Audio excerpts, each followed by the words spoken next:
23 minutes before the hour now. Here's the asteroid story. An asteroid the size of the Rose Bowl, more than 1,000 feet across, feels its way toward the Earth right now.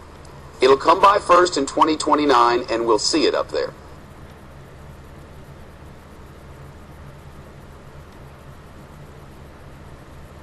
First in 2029, and we'll see it up there. It'll be closer than our satellites, a thing the size of the Rose Bowl hurtling through the air. And then it comes again in 2036, and that's when it may get interesting.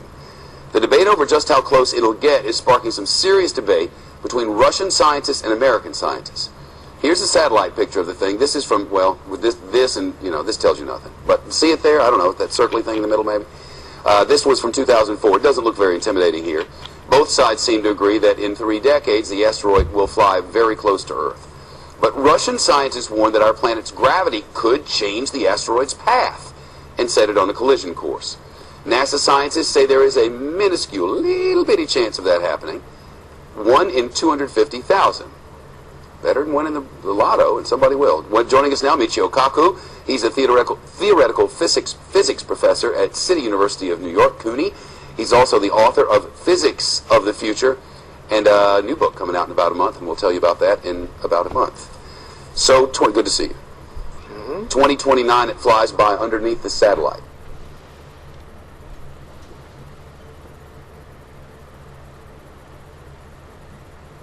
That's right. Mark it on your calendar. Friday the 13th, April 2036. That's the second pass. On the second pass, right? The first pass, like you said, it comes right underneath our satellites. You can actually see it whizzing right overhead. Wow. And on the second pass, it might actually be a nation buster. It'll take out Germany. It'll take out France, England. Not England. Or the entire northeast of the United States. Careful. It'll hit with the force of 100,000 Hiroshima bombs. Really? If it hits? If it hits, right. It's a catastrophe beyond human comprehension. And the head of the Russian Space Agency has said that the Russian scientists should think of some ways of deflecting it or handling this menace in 2036. What are we going to do, shoot it with a laser? Well, everyone thinks we'll send Bruce Willis out there with the space shuttle.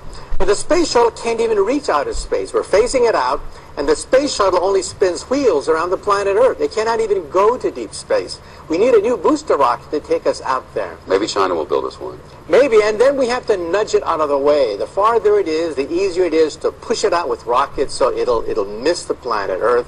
But it's something that we have to take seriously. This is the first major threat from a giant meteor or asteroid. Were it to hit us, do we know what it would do to our rotation around the sun and the spinning on the axis? Well, it will definitely affect the rotation of the Earth as it goes around the sun.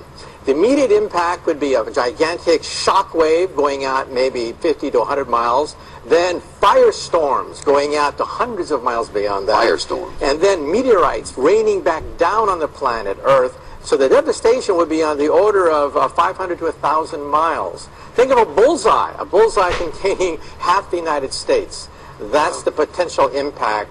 And again, it's a very tiny probability, but we're watching it very carefully. Because the thinking among some of these Russian scientists is that the first time it passes, the gravitational pull of the Earth could pull it closer, and then on the second pass in 2036, the wild card is also the atmospheric disturbances. It's going to come right to the outskirts of our own atmosphere. Friction is going to take place, and that's unpredictable. We simply don't know how it's going to react as it whizzes through the atmosphere of the Earth, and that could affect the second pass. And that's why we're keeping our fingers crossed in 2036. 2 sets of fingers crossed. But isn't the world ending in 2012? The Mayan calendar seems to indicate. Well, if you look at the Mayan calendar, it actually says that it's cyclical, and we could be witnessing a rebirth. We should be celebrating then. And personally, I hope to be around in 2013.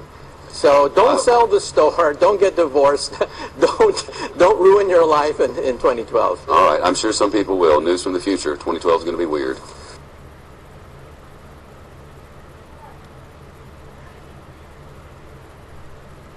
All right, I'm sure some people will. News from the future. 2012 is going to be weird. All right, I'm sure some people will. News from the future. 2012 is going to be weird. All right, I'm sure some people will. News from the future. 2012 is going to be weird. All right, I'm sure some people will. News from the future. 2012 is going to be weird.